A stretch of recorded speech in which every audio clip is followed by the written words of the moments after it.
Go down, 2 touches. Continuing research is not just changing the way concussions are treated, it's changing the way young people play and practice sports, soccer, for example.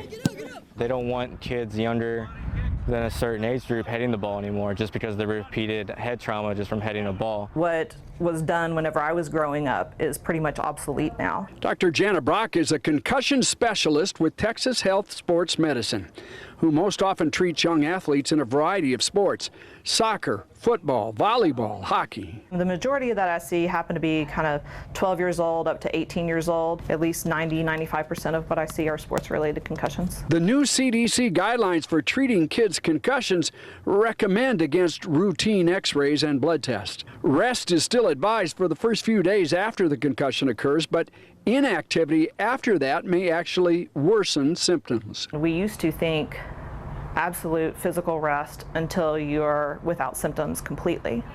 Well, now the research is showing that after the first couple, 3 or 4 days, as long as your symptoms aren't getting worse and worse, that we actually use physical activity as a treatment. I've heard from many moms and dads, you know, this isn't how we did it when I was a kid. Sarah Gill is a trainer at a concussion center in Plano.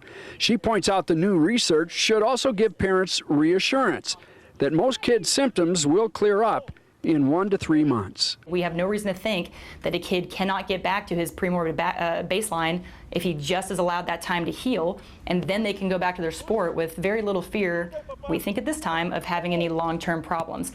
Up, up, up, up, up, up, up, up. What do you think about your ball? What do you think? Okay, dale then.